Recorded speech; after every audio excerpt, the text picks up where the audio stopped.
everybody. You are looking live. It's sold out MetLife Stadium with today. The 16-0 and playoff-bound New York Giants are taking on the 0-16 Los Angeles Rams.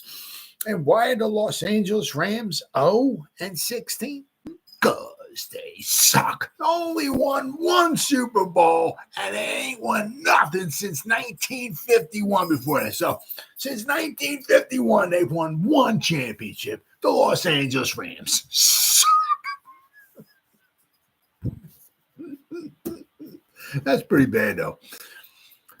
One championship in 70 years. That's pretty bad. Welcome to the Gridiron. Even my buddy Randy's here. Anybody out there at all that's going to spend a little bit of time with me here this evening, I greatly appreciate it. Or if anybody's going to spend any time watching the replay this, once again, thank you so much. From the bottom of my heart, means the world to me. Going to try to go about 30 minutes here tonight, shoot my mouth off for about 30 minutes. Anybody got anything to say, please feel free. Fire away, throw it in the chat box. Usually try to check on the chat box like, every 5 or 10 minutes or so. As soon as I see something in there, I try to respond to it as fast as I can, so please feel free and fire away. But plus also, seriously, instead of rambling on for half an hour, 45 minutes, or whatever it might wind up being, it's just nice to talk to another Giant fan. So once again, please feel free and fire away. Before I get started, if anybody wants to help support my channel out, it would mean the absolute world to me. In the description box below, the very top link in the description box takes you to my membership page. I got 3 different membership levels. The first one's called the Saquon. The second one's called the Lawrence Taylor. And the third membership level I got is called the Gridiron. Each one has their own little perks to them. So if you want to help support my channel out, it would mean so much to me, and I thank you in advance. If you are subscribed to my channel, once again, thank you. I can use all the support I can get, guys. But if not, please go down below, hit the subscribe button, hit that bell icon. That way, next time I go live or if I put a video out, you'll be notified. And it's free of charge. What do you got to lose, right? But if you are subscribed to my channel, thank you. Maybe if you give this video a thumbs up or share it, that'd be freaking awesome. And then finally, also just a little ways down in the description box, there's 2 additional links. The top one's a Facebook link, which I'll go over in just a second. The one underneath it, I'm an old-time fart, right? I can't stand change. I'm one of them get off my lawn kind of old-time fart guys, right? It's a Twitter link, right? It'll always be Twitter to me, right? It's always been Twitter. Whatever letter of the alphabet Elon Musk wants to call it, that's on you, bro. I'm not calling it that. It's Twitter. Follow me on Twitter. I'll follow you back. That's an absolute promise. I try to put Giants-related stuff every day in my Twitter account. And then finally, also the link on top of it, it takes you to my Facebook group. It's called the New York Giants, the Gridiron. I know it's very, very original. As of right now, we have over 8,100 members in the group. It's doing simply marvelous, might I add, right? Basically, if I'm alive and breathing, and if I have internet access, I'm putting stuff in this group darn near 365, right? And not only do I put stuff in this group, but members post stuff in this group as well. So between me and the members, there's a ton of New York Giants information going in this group every day. It's the New York Giants to Gridiron. It's my Facebook group. Please join it. You won't be dissatisfied. I promise. With all that stuff said and done and out of the way with, well, Giants, keep them busy. Keep them busy, right? We got some little Brock Bowers here. Might come into a handy here. We'll have to wait and see. But they signed a linebacker. Could be a very, very good pickup for the Giants. And I'm sure it's going to be on the cheap. Just like with Phillips, the defensive tackle. We might even go defensive tackle in the draft too. I'll tell you, that would do my heart some good. Especially if we hit a D-tackle early, hit it hard, and solidify that front wall there. To me, all starts in the trenches, right? But I said, we got Phillips, the defensive tackle. I'm sure it's on the cheap, right?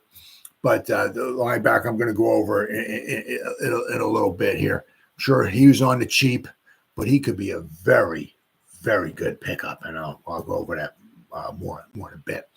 But I saw this article, and it talks about Brock Bowers. Okay, going to give a preview about Brock Bowers. Now, Now, I'd be kind of shocked, I mean, but if we step back a second, if Waller doesn't play this season, or if he does, right, somewhere along the line, the Giants could really, I mean, we got holes. No shocker there, but the Giants could use, because we brought in a plethora of tight ends, right? We got Stahl, right? We brought Manhurts in. I mean, it's, got a lot of guys, but they're blockers. We need someone that could, receiving threat of a tight end. Bellinger is okay. He needs to do a little bit better job blocking, but he's got good hands, but he's not keeping any defensive coordinators up at nighttime, right? So regardless of Waller's here or not, somewhere along the line this year or next year, the Giants, it would be nice if they added a receiving threat of a tight end. Now, be a little shocked if at number 6, if the Giants were to draft Bowers, right? However, if, you never know, right? If somebody wants to jump up to number 6 with the Giants and the Giants slide back a little bit, right? If Bowers were there, right? Because the thing is with Bowers, you can I don't want to say get 2 birds with 1 stone, but with Bowers, okay, now you got yourself you're not going to get a phenomenal blocker, but a phenomenal receiving threat of a tight end. And then if you wanted to get a wide receiver in the 2nd round, is good. So I'll go over like probably somewhere in the next week or whatever, all the bunch of wide receivers are out there, but there's some really good wide receivers out there that you can get in the 2nd round of this draft. So you could add to the wide receiving group, right? Make them that much better with somebody in the 2nd round. I said, and then you have you also maybe your dog of a receiver, right? If you had Bowers, you have your threat, your receiving threat, so he might come into play, as I said, at number 6. I highly doubt it, but we'll have to wait and see, because, you never know what's going to go on in the draft, all right? But let's see here. New York Giants draft preview. Tight end Brock Bowers is for Nick Filato. So he does a very, very good job. Nick, very detail oriented, fantastic job. Nick does. And I think I don't want to say he's a little on the short side, but 6'3". That would be kind of bare, kind of like minimum. Usually you want your tight ends a little bit taller than that, but 6'3", 243. Now he can certainly add some size to him. I mean, so 243 is still not bad for a tight end, right? He's only a junior, right? This is a former 4-star recruit out of Napa High School in Napa, California. He was the 3rd overall California recruit and the 2nd tight end prospect in the 2021 recruiting cycle. Bowers played quarterback in his early high school years before playing tight end and linebacker. He was the Napa County Player of the Year. Was a preseason All-American before his senior season was canceled due to COVID. Yeah, COVID will get you. He wasted little time once he took his talents to Georgia. As a true freshman, he was a 2nd-team All-American. I mean, holy crap. A true freshman, 2nd-team All-American, right? And obviously, he's only escalated from there. While earning the SEC Freshman of the Year, he was 1st-team All-SEC in all 3 seasons at Georgia. The guy comes with, there's reasons why. Yeah, as I said, what I understand, a willing blocker, you're just not going to get a Mark Bavaro blocker. Okay, but that's not what you got the guy for. Okay. Bowers won 2 national championships, 2 John Mackey awards, right? Was a 1st-team All-American in 2022 while being honored as a unanimous All-American in 2023. So, I mean, he's got all kinds of awards, Whoops. The three-time All-American turned 21 years of age in December. 21. I mean, phenomenal, freakish, weapon. Okay, he's only 21. He did not test at the 2024 NFL Combine or his pro day due to a hamstring injury. So let's hope that the hamstring injury is not, sign of things to come, whether he's a giant or not. Right, because you don't want to see, especially somebody like that. I mean, you don't want to see anybody getting injured. Period. But I mean, look at his strengths. I mean, holy crap. I mean, where does it end? Okay, here's you got some weaknesses here. Okay, let's go to. He's a little undersized for a tight end. I said like a tight end. You want Sam Gore. I mean, what a 6'3", 6. You're cutting hairs here, right? But 6'3" might be a little on it. I mean, usually you want it like 6'4", 6'5", and Waller's I think 6'6". Right? Maximizes his catch radius, but said radius is unfortunately in the 37th percentile. So his catch, he doesn't have 34-foot long arms, right? His catching radius is not that phenomenal. Not a twitchy athlete, but a very good one. Although he ran a diverse tree, most of his 2023 targets were speed outs and screen passes. Not very diverse. Will struggle to hold up at the point of attack in line consistently. Had tightrope surgery in 2023 to fix a high ankle sprain. Missed workouts in the pre-draft process with a hamstring issue. So hopefully this stuff doesn't kind of linger, but Brock Bowers will be an X-factor player from day one in the NFL. Georgia used Bowers in a variety of ways. He was a threat at each level of the field, was used on play actions, slides, and tight end screens to get him into space. Right? He has seam stressing, build-up speed, and is a moose to bring down to the deck. It's no surprise that he was in the top 3 of yards per route run at tight end in each of his college football seasons. Now, let's not forget, being 21, he's what he says here, 243. You can always add some strength without question. I mean, within a year or so, he can be at 250 and be even stronger, more powerful, and even tougher to bring to the ground. But I mean, you just look. I mean, you don't usually see. I mean, strength. I mean, I can't get up. Yep. Okay. I barely got all of his strengths onto the page here. All right. Thick proportional frame, excellent controlled athlete, tightly turns with very good agility, great footwork into breaks, maintains build-up speed, excellent short area burst, good top speed, clocked at over 21 miles an hour. Can't complain about that. Easy accelerator and long strides that quickly gets into the leverage. Very good route runner. Wins at each level of the field. Smart versus zone coverage, which is very good. Especially, never underestimate that. If they're dropping it into a zone, right? If he's like, okay, they're giving me this, that's what I'm taking, right? Just to complete the pass, right? Good spatial awareness to sit down in the intermediate deep portions of the. Once again, if I'm running and they're in this, noticing they're in the zone. Oh, they're giving me this portion right here. Guess where I'm going? Right there. So will create separation versus man and zone coverage. Okay. Solid ability to get in and out of his breaks. Natural hands catcher. Huge. Don't want the ball getting to your body, right? Just well to the football, thrown off target. But once again, let's not forget what he was mentioning. His catching radius is not humongous.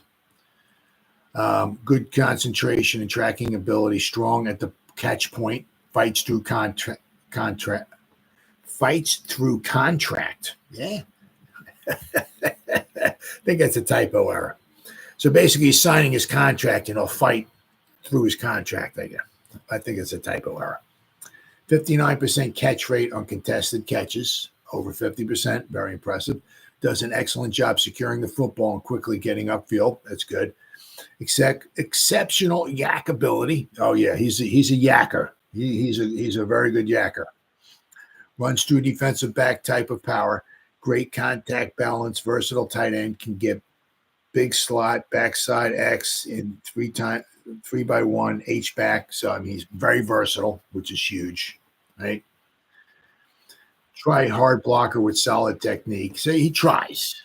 You're not going to get like a Mark Bavaro or some, I mean, that's why you have Stahl or Manhurts, right? Okay. Maybe Bicep Bellinger, right? If he needs to get better now, right? Solid blocker in space against defensive backs, right?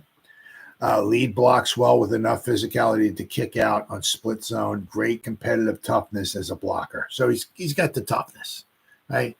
So is there anything on the okay? Well, dang. I mean, as I said, this dude, freaking dude Nick. I mean, the guy is he covers everything. I'm surprised this isn't like an encyclopedia right here he's giving me here. He's a natural receiver over the middle of the field, despite only having 23 percentile size. Okay, Bowers is an adept red zone threat due to his spatial awareness and processing. Bowers also understands how to create separation versus man coverage that doesn't just rely on athletic traits. He quickly accelerates into the defender's cushions. Defensive coordinators will receive ample flexibility with Bowers on their roster. Bowers won't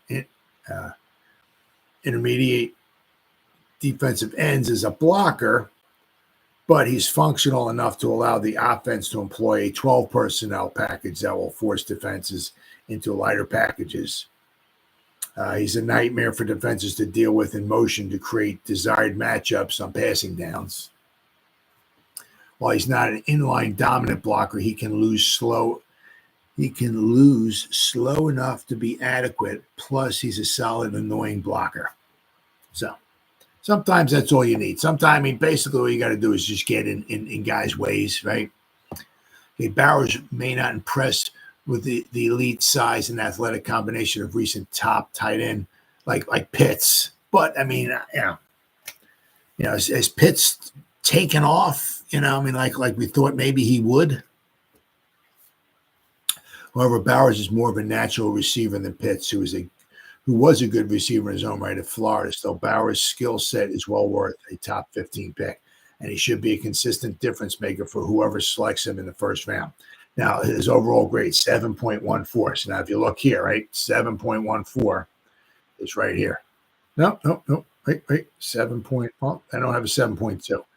So 7.14 would be a top 15 pick.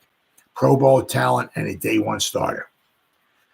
Excellent attributes and skill level. A high ceiling with Pro Bowl ability who should quickly emerge as top player on team. Right. So, I mean, if you're looking for someone, I mean, he can be your dog, right? Like what we were trying to do with Waller last season. I mean, we had some, we got the Rocket Man with Hyatt. Wan'Dale Robinson is really starting to come into his own. Hopefully he can keep staying healthy. And let's not forget about Mr. Consistency, Darius Slayton, right? All he does is with usually kind of not a very good run game, very porous offensive line, sometimes very questionable quarterback play. All Darius Slayton does is catch over 700 yards receiving almost every year. That's all he does, right? On a not a very good offense. So Mr. Consistency over there, Darius Slayton. But what we try to do with Waller, bring him in, and now he's the dog. But unfortunately, the hamstrings had something to say about that. But as with once again, we don't have Patrick Mahomes. I get it. But with Kansas City, right? Kelsey is their main target. Well, there's no reason why you can't have with Bowers be their main target. As I said, if you want to try to go and do, I'm thinking if the Giants were to move back for whatever reason, okay, but they moved back, they picked themselves up an extra draft pick or something, another high pick, whether it be a first round or a second round or whatever like that, another plug and play player, right? So if they would slide back a few spots, maybe you get Bowers. Now you got yourself your number one receiver. And I said if they wanted to double dip in the second round or something, maybe even the third round, right? You can get yourself a very good wide receiver. It seems like there's going to be so many wide receivers is that there might be almost like, I don't want to sound too ridiculous, which I usually do. There might almost be like almost too many. I mean, too many good, because so many other teams have so many other needs, right? They realize that they can grab a good wide receiver in the second round and even in the third round, right? So I'm saying, so if the Giants wanted to like double dip and grab a receiver in the second or third round, they can certainly do that and get themselves a very good wide receiver that will make the receiving group even that much better. So I have to wait and see. But Bowers is going to be interesting. Once again, there's always those guys. It's kind of like, where's the guy going to go? Who's going to, because there's Bowers and then there's a gap between like the next tight end. The next tight end may not go till the second round, late second round. So there's going to be a big gap. There's Bowers and then there's, all right. So somebody interesting to keep an eye on, Brock Bowers. All right. Now we got Mr. Mara, legitimately embarrassed by constant regime turnover. And that is, I mean, that's, I keep saying this all the time. Whoops. I got to share this here. I keep saying this all the time, right? If you go back, and I understand with Coughlin was with the Giants in 2004, right? I'm saying, but if you go back the last 10 seasons, 2014 to 2023, and I know Dable is going to be the coach this season, and Coughlin was the coach way before 2014. But if you just take the last 10 seasons, actually, we've had 6 coaches. But for the simplicity of this, right? The last 10 seasons, we've had 5 coaches. Each one's last 2 seasons, right? 14 and 15 was Coughlin. 16 and 17, and McAdoo didn't even last the end of 17. That's when we had Spagnuolo, but right, 16 and 17, right? 18 and 19, Shermer. 2021 was Judge. 22 and 23 is Dable. I mean, come on. Every 2 seasons, you keep getting a new coach in here. I mean, and not only that, we've also had 3 general managers as well, too. And, as an owner, yeah, that's embarrassing. That's embarrassing. Yep. Especially when some of it was on him. He's picking these guys, right? Or maybe help picking some of these guys, and that's embarrassing, without question. But not only embarrassing, but it's like you have the same thing over and over and over. You got a new coach comes in, right? And if I'm driving a Titanic, I hit the iceberg. I'm going down with the Titanic. I'm going down with the Titanic with my guys, not the guy you just fired, not those guys. So when the new coach comes in, he looks at the roster and is like, "Wow, that's cool. Yeah, I mean, the 53 guys you got here, none of them were mine. I might want to keep maybe a few of them, but other than that, yeah, you just get So all those draft picks, all this and all of that and everything, right?" So the new coach comes in, he gets rid of a whole bunch of guys, brings all his guys in, right? He's there for 2 seasons, then he's gone. Then what happens? Oh, let me guess. The new coach comes in, he looks at the 53-man roster, whatever it is, from the last coach who just got fired because the team stunk. And he's like, yeah, they're not my guys. Yeah, I might want to keep a couple of them, but other than that, they're all gone. And it just keeps happening every 2 years. How are you supposed to build anything? You can't. And then, of course, the same thing is with the quarterbacks here, right? Now, this Daniel Jones is his 3rd different coach, right? Came here with Shermer, now with Judge, now with Dable, right? So, I mean, a lot of times when you have a coach coming in, right, they don't, in this quarterback, driven league, they don't want a quarterback thrown on them. I mean, unless Andy Reid retires and the new Kansas City coach plops in there and, has Patrick Mahomes thrust upon him. Okay, yeah, I think I can deal with Patrick Mahomes. Other than that, Because usually, right, if you think about this, why does a coach get fired, right? The team stinks or he does a bad job coaching or whatever like that, right? So, so when somebody else comes in, they're going to want their own guys, which a lot of times also means their own quarterback, right? And it's embarrassing, straight up embarrassing. And is there any wonder since what? After the 2011 season when we won the Super Bowl, we've won one playoff game. We've been to two, right? We got smoked after the boat trip in 2016 to the Packers. And then, of course, we had the nice win on the road against the Vikings. But, since after the 2011 season, we've had one playoff win. Not very good at all. Not very good at all. Oh, let me see here. So I can certainly see where Mr. Mara, he's a little embarrassed.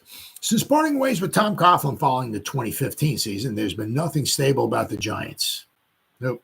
Franchise that once prided itself on consistency and stability has turned into a hotbed of chaos. From 1947 through 2006, they had just 4 general managers. Since then, 3. Well, it's kind of, they want to say quote unquote, kind of the first general manager was Andy Robustelli, right? And then of course, then you had George Young, and you had Ernie Accorsi, so. But with Jerry Reese and Dave Gettleman, and that was doing with Joe Shane. So the GMs. Hopefully, if something would happen to Dable, hopefully it's not going to be a Dable and a Shane thing. Well, let's get rid of one, we'll get rid of both of them, right? Hopefully he has some trust in Shane, right? And so we got the situation. Head coach has been even more hectic. Following Coughlin's 12-year run, which included 2 Super Bowl championships, the Giants have cycled through 5 different head coaches. Only one has survived a second season, Brian Dable. It's been an ugly look for the Giants, and co-owner John Mara certainly feels it, says Ralph Vacchiano. There is no indication that Brian Dable is on the hot seat heading into his 3rd season, but his seat isn't exactly comfortable either. Not after a season that Mara called a huge disappointment to me. Last thing that Mara wants to do is fire another coach, especially after he fired each of his past 3 after 2 seasons or less on the job. He craves stability for his franchise, and said one team source he's legitimately embarrassed by how much turnover there's been. Mara and fellow co-owner Steve Tisch have been quick to pull the plug over the past decade, but realized the lack of consistency is quite possibly another one of the reasons why we're having trouble, right? Although Dable managed to survive a second season, it wasn't easy. Now, there were some to me, there were some head scratching things, coaching calls and everything last season, but a lot of it also was injuries, right? The losing record aside, there was many reports of massive dysfunction within the building, something that accumulated with an ugly divorce with Wink, right? There are times where I wish he would have toned it down a bit, Mara said of Dable earlier in the offseason. If the Giants fall flat again in 2024, it will be interesting to see how Mara and Tisch respond. Will they show potentially costly patience, fearing further embarrassment, or will they take their lumps and continue their seemingly endless cycle of change? They hope to avoid having to make that decision. They'd rather just get back to winning, which is sometimes a little easier said than done. Now, also, this is here too. This new report reveals how frustrating, the frustrating reason why New York Giants owner Mara won't move on from Brian Dable anytime soon. A new report from inside the Giants facility reveals the reason why the team's owner did not move on from Brian Dable after an offseason scandal. And it will likely disappoint G-Men fans. When the New York Giants kicked off their offseason, the hope was that the media focus would be on who they might sign in the NFL free agency and the players that they target in the 2024 NFL draft. However, instead of an expose of the deteriorating relationship between their head coach and his staff made the headlines, which obviously can be quite embarrassing. In January, it was reported that many of Daboll's coaches, I don't know who the heck these guys are, Daboll's coaching staff has been frustrated with his lack of accountability while he blamed others, especially coordinators Don Martindale and Mike Kafka, for the Giants' failings in 2023. They painted a picture of toxicity in the Giants facility and growing concern from the New York general manager, Joe Schoen. So, hey, I'm sure Schoen, has talked to him, right? And now it's going to be up to, the Daboll to, tone it down, change his ways a little bit, right? Following a disappointing and messy 6-11 season in 2023, the scandal made many wonder if Brian Daboll's seat got red hot and if owner John Mara would make a coaching change before things get worse and another season is wasted. However, a new report revealed the frustrating reason why Mara will wait at least another season before making such a move.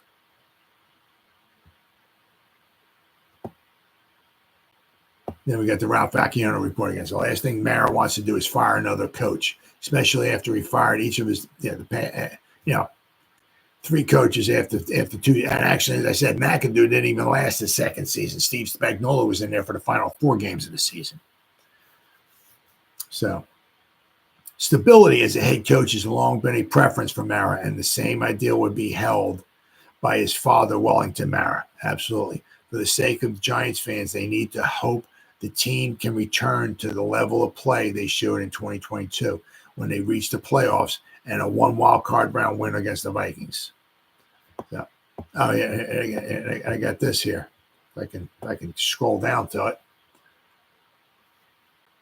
Okay. The team had 5 different head coaches after parting ways with legendary coach Tom Coughlin in 2016. So they said, so they've had 5 coaches, right?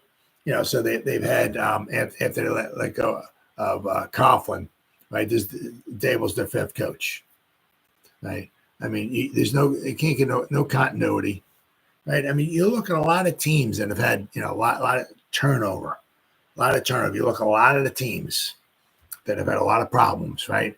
And one of the problems that we have, nowadays is it's, what have you done for me? Not lately, but what have you done for me right this second? Mentality. Instead of somebody, they come in, right? Here's the keys to the castle, right? You have, we're going to give you time. You bring your own guys in.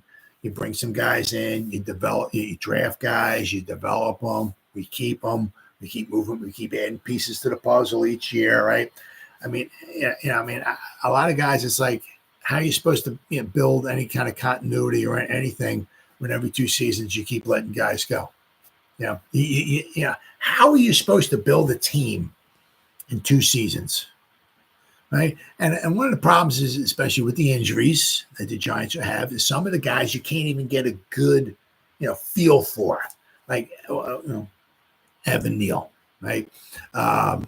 We've had problems with other guys like Shane Lemieux. The guy can't even stay healthy. Right. Ellerson Smith. Right. Aaron Robinson. Guy had a lot of potential. But the guy's coming back from a major knee injury, and I don't even know if he'll even ever make the team ever again. So some guys, just injuries, period. They can't even get on the field. But if you look at somebody like Evan Neal, right? We're still kind of waiting. What's going on with Evan Neal? Can he stay healthy? If he can stay healthy, okay, great. Can he be a functional right tackle, or do we have to move him inside? So some of it, it's hard to get a good grasp on guys because some of these guys don't stay healthy, right? But how are you supposed to build a team, right, in 2 seasons? You had 2 bad seasons. All right, we'll see you. We'll see you later. We're gonna get somebody else in here. Not many guys can be like a Bill Parcells, right? He was 3-12-1 in '83, and he was probably. Let's see. Maybe about that close to getting fired, because I think George Young was about that close to firing him and bringing somebody else in. But that was after one season. But he went from 3-12-1 in '83, and they were pretty bad, to 9-7 in '84. They went to the playoffs. They beat the Rams, and of course, in the next round they lost to the 49ers, 21-10, I believe it was. And it wasn't even that good because Harry Carson picked the pass off and ran in for a touchdown. That was the Giants' only score. But anyway, not many coaches can take a team from 3-12-1 to 9-7 the next year. But then again, we're talking about a Hall of Fame coach, right? But if you got one of the reasons why you usually have a new coach coming in is because the team stinks, right? So you got a team that stinks, and you're supposed to build a Super Bowl winning team in 2 years. I mean, it's one of the problems is that the Giants have had is that you kind of can if you have the quarterback. But we're not exactly sure what Daniel Jones is. I mean, if you really think about it, right? This is going to be a sixth season, okay? How many quarterbacks going back, right, have gone into their sixth season, right? The same team. And everybody on the team and the coaches and the fans are all, I mean, some of them just want the Daniel Jones gone. I mean, they want him gone like yesterday. But how many quarterbacks can you ever remember the sixth season on the same team? And we're still kind of like, well, he might be the quarterback. He was good 2 years ago. He sucked last year. We had playoff win, but then he was 2 touchdowns last year in 6. He's injured. How many? A guy must have like 35 lives or something like that. Because usually you'll get like maybe 2 seasons, if you're lucky 3, and you're out. You're out of there. So I tell you what, Daniel Jones. I mean, rather shocking that he's still here and going into his 6th season, and we're still not even sure if he can be the quarterback or not, much less stay healthy. Right. All right. Let's see here. What do we got here? We're going to Drew Lock here. All right. We're going to go to Drew Lock here. Now, Drew Lock's incentive-laden contract with the New York Giants. Doing some bookkeeping, and you don't see this often. The term of Drew Lock's contract with the Giants were underreported. It's a 1-year contract with a $5 million base and has been reported, but he can earn an additional $3 million in incentives. Ooh. So possibly up to $8 million. The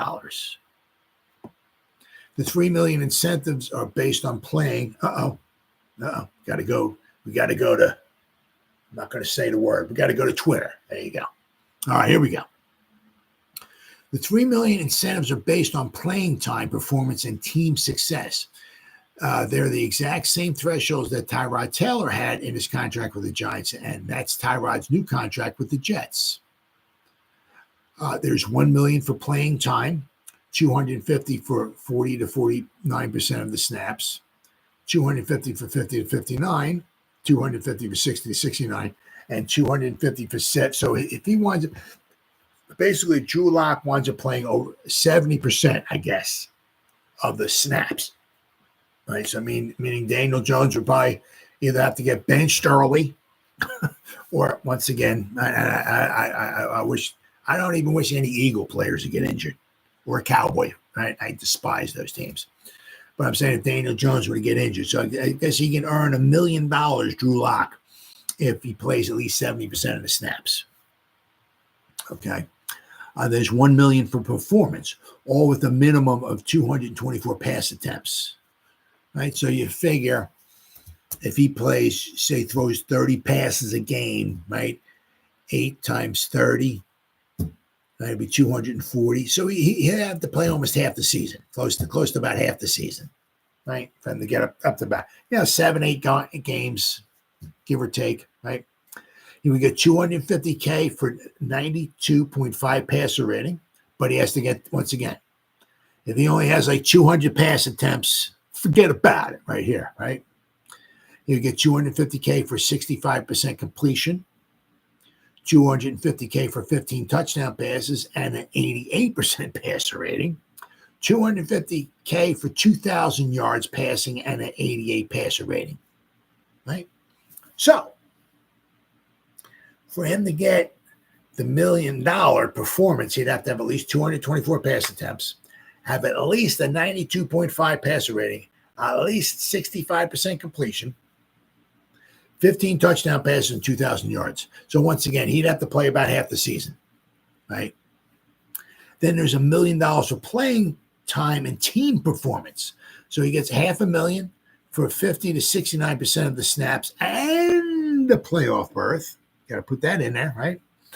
And $500K for 70+% and the playoff berth. Because you'll notice up here, right? If he gets like 70% of the snaps, he only gets $250K. But here he'll get an additional $500,000 if he gets a 70% of the snaps, but a playoff berth.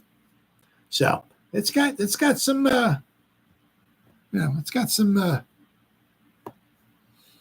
some incentives in there, that's for sure. The Giants had Daniel Jones as the presumptive starter, but he spent much of 2023 on injury, being injured and playing poorly. Then again, not many quarterbacks who play very well behind that offensive line we had last season. Just saying. It's not inconceivable to think that Locke has a shot at significant playing time and thus the opportunity to reach his incentive targets. A minimum of 224 pass attempts is essentially the equivalent to 6 to 8 starts. Right? And Jones has 2 seasons with a combined 23 games missed.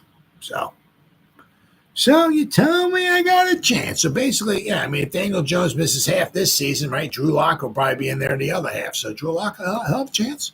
He have the chance maybe to make himself some extra money. For context, new Seahawks backup quarterback Sam Howell is on a rookie contract with a non-guaranteed base salary of $985,000. In other words, the Seahawks substantially reduced the cost of their backup, such that they can conceivably draft a rookie quarterback and have 2 options that have combined salaries cheaper than Locke's 2024 base salary, which is true.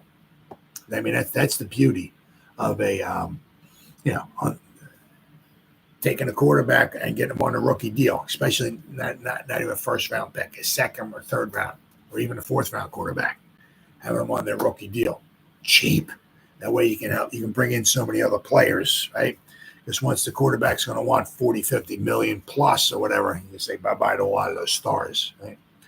Unless John Schneider truly believed in Locke as a possible QB1, it's easy to see why Seattle did not retain him and why Locke would sign with the Giants, other than the opportunity to embarrass the Philadelphia Eagles up to 2 more times, which he did last season, and I freaking loved it, man. That was beautiful.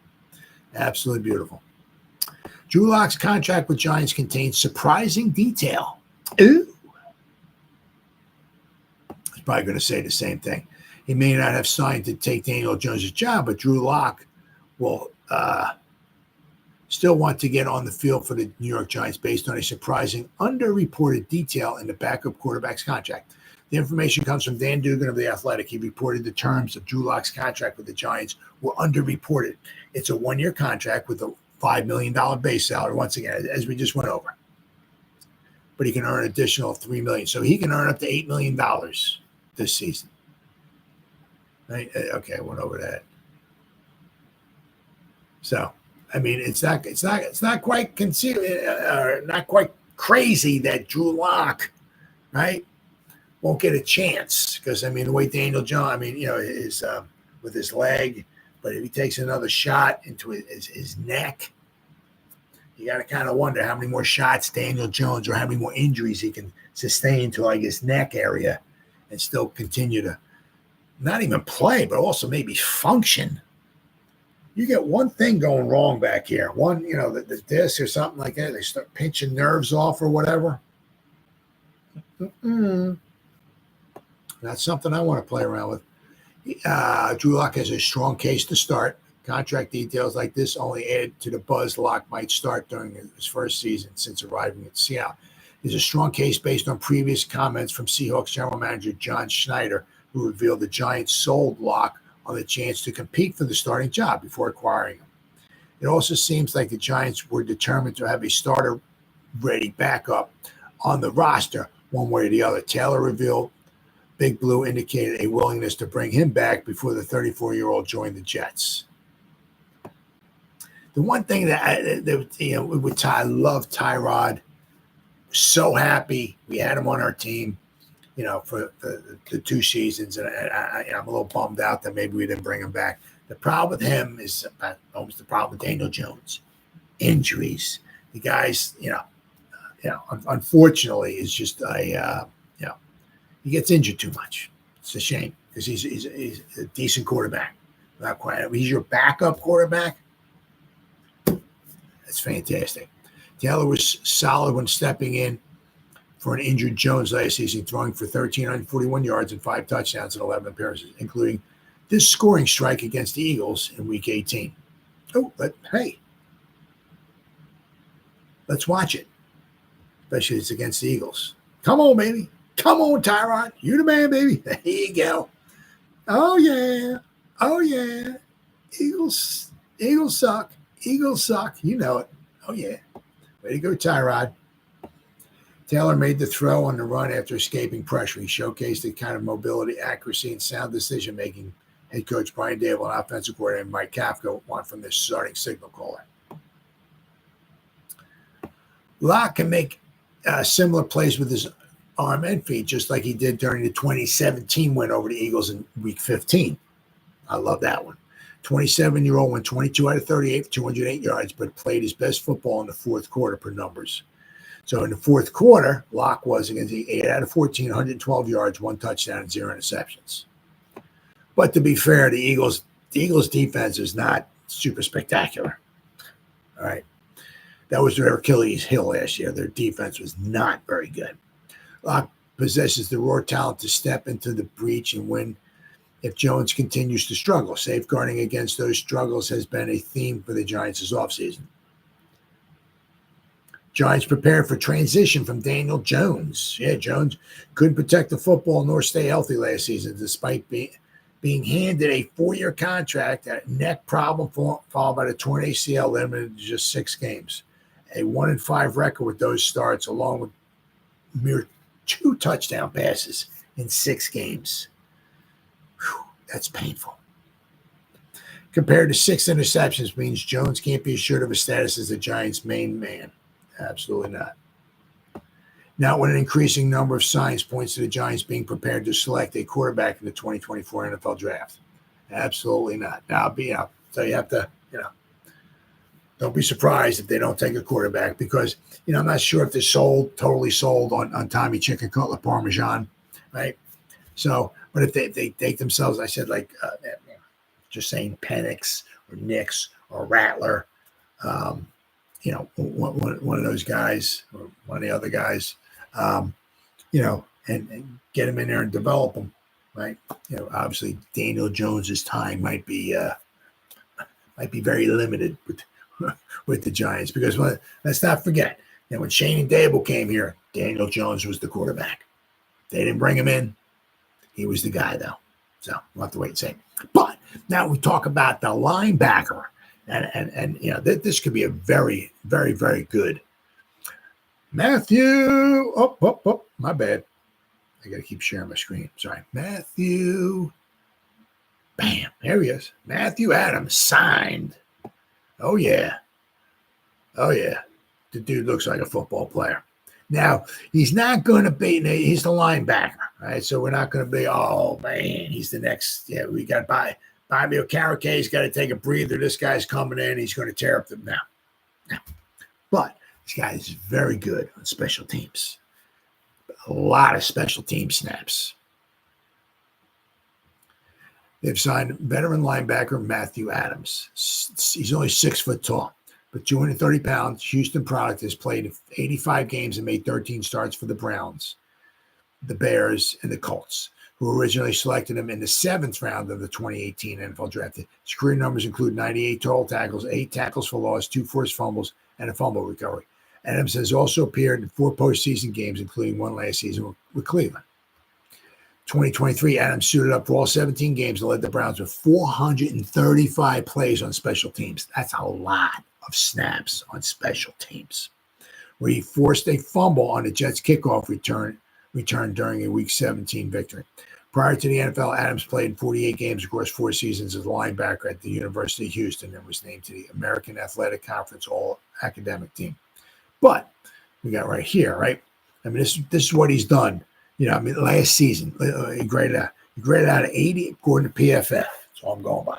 He graded out 86.8 last season, right? 400. They got 459 snaps. They got him at PFF, right? Last season, 84 on kick return, 94 on kick coverage, 117 punt return, 95 on punt coverage, and field goal block 69. The only thing he wasn't on the field goal kicking team. But other than that, so basically, what do we got? 6 of them. He was on 5. He basically was a starter on 5 of the 6. Right. And as I said, 86.8. He had 10 tackles. He missed a couple, and he had 1 assist. Okay, but also down here too, right? You notice 2 seasons before that, in 2021, he had 350 snaps here. Okay, with the Colts, but graded out at a 90. I mean, even a 60, but a 73, a 62, right? His rookie season, 58. But you'll notice he has had over 1,800 snaps in his career, his 6-year career, okay, in the NFL. So basically he's averaging over 300, what would that be? 303 special team snaps every season. All right, so that's a lot of special teams. So he's a special. So you'll notice, I mean, the Giants are starting to, accumulate talent, right? We brought back Carter Coughlin, Casey Kreider, we got Gunnar Olszewski, right? So doesn't like Cam Brown's not coming back, but but I'm saying, but with Matthew here, Matthew Adams, we're starting to add some good quality guys on the special teams, so he could be a very, very sneaky. I'm sure he's going to be on the cheap.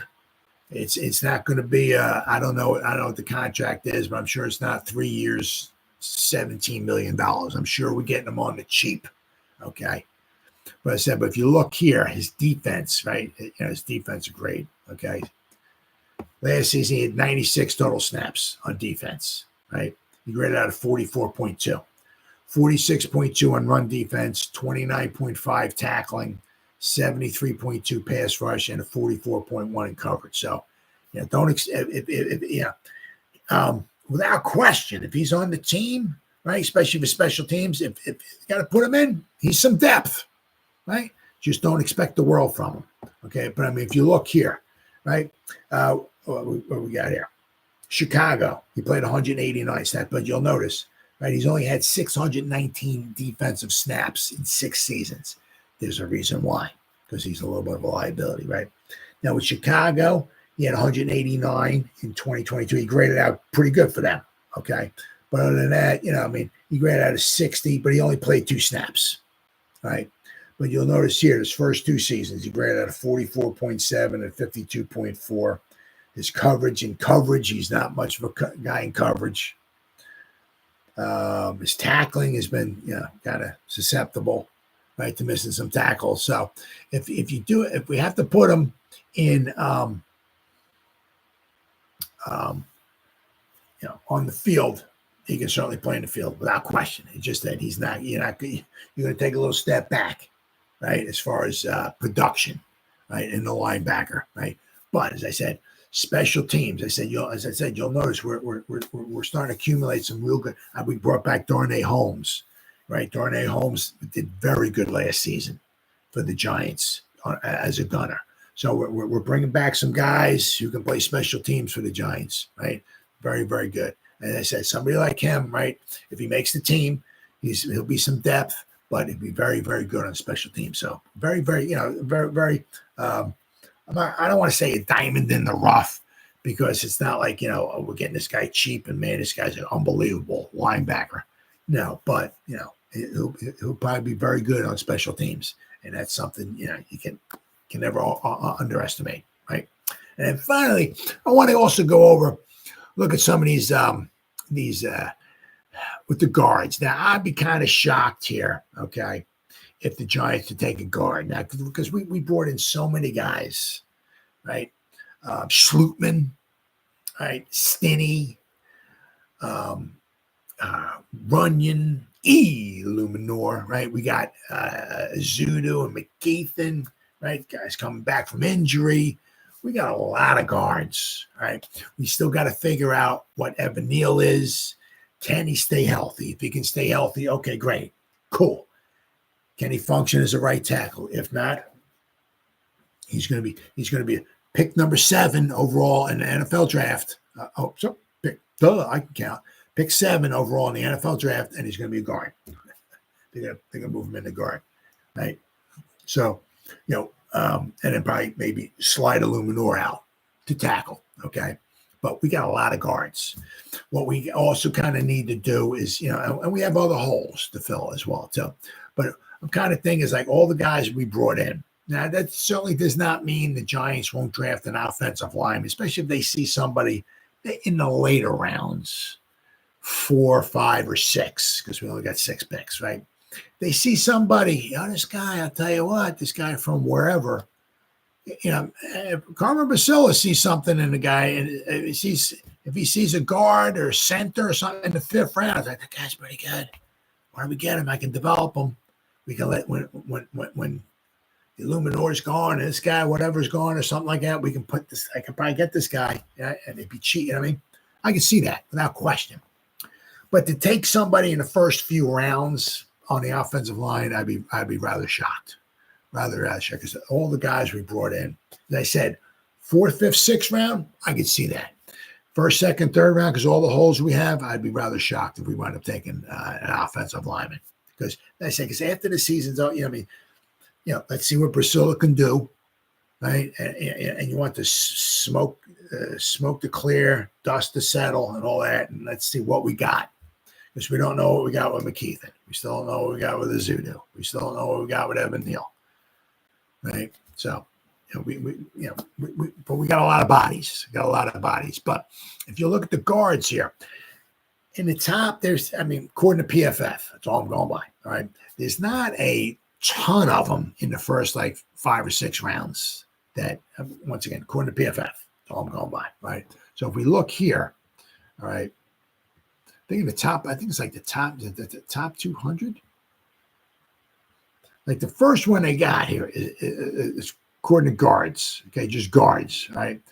Christian Haynes. I've heard some real good things about him. According to PFF, he was the 14th highest ranked guard. Okay, graded out at 80.2. Okay, got Mahogany from Boston College. He was the 37th. But there are a couple other really, really good. Obviously, I got McCormick from South Dakota State. He was the 2nd highest, all right? But I've heard about Keegan here from Michigan, right? Good at running the football, right? But he was the 103rd ranked, right? You got Beebe. I guess that's Beebe. Or Beebe. Cooper Beebe, maybe. He was the 4th highest ranked one from K-State, right? 83.9. And then you got another, you got Zinter from Michigan as well. So basically in the top, was at 6? The top 6, you got two guards from Michigan, right? Now he was the 24th highest ranked guard, okay? Then after that, see, then you go into picks number 200, right? So you figure in the top, say, I guess, what do we got? The 5th round might be the back end somewhere around of the 5th round, I guess. So in the top 5 rounds of the draft, they got 6 guards, right? So there's not a ton of really good guards here, especially early on. If I said, if the Giants, especially the Giants or Brasillo especially, thinks that they could wind up drafting one of these guys, right? like I said, like maybe in the 4th round here. They get maybe if they think, 6'6", 322 pounds. I mean, my goodness, what a freaking, geez. They think if they love Zinter and it's like maybe the 5th round or so, and they think Brazil thinks they can develop them, they might pull the trigger on it. Because let's not forget, we got Runyon in here, I think, for just 3 seasons. Illuminor's in for 2 seasons. This would be Zudu and McKeithen's 3rd season, so we only got them for 2 more seasons. Runyon's the only one that's got for 3 seasons, right? But other than that, we just got rid of Glowinski. Okay, so we don't have a lot. We don't have like a bunch of guards, signed to long-term contracts, right? So we got a bunch of guys that might only be here for another year or 2. So if like, they think that they can see like maybe Cohen here, right? And maybe, goodness gracious, maybe the 6th round. If they see Cohen and Priscilla's like, hey, this guy's pretty good. I think we can develop him. Because I'm probably going to get this wrong. But I think Priscilla last season, I think it was, once again, please forgive me, I'm probably going to get this wrong. But I think the Raiders' offensive line last year, I think, was a 1st rounder, a 3rd rounder, a 5th rounder, and 2 undrafted free agents. And they were very, very functional, right? So, if Priscilla thinks that he sees a guard, because, let's hope, right, that we have our center for the long term, John Michael Schmitz, right? Let's hope that we have Neal as a tackle. And, of course, we get Andrew Thomas as a tackle, right? But, as I said, between McKeithen, Azudu, and the other guys we brought in, we got Runyon for 3 more seasons, right? We could probably get out after 2 seasons. We don't got a lot of guards. We got a lot of guards, but we don't got, anybody that we're going to have for next 3 or 4 seasons, right? So if Priscilla sees one of these guards possibly in the 5th round or 6th round, right, that he thinks that maybe he can develop this guy or develop Zinter or who the heck knows? Maybe, let's see, please forget, I don't know if it's Beeb or BB or Bibi, right? I'm not sure. But if he thinks one of these guys is around in the later rounds, maybe Hanson from Holy Cross, 6'6", right?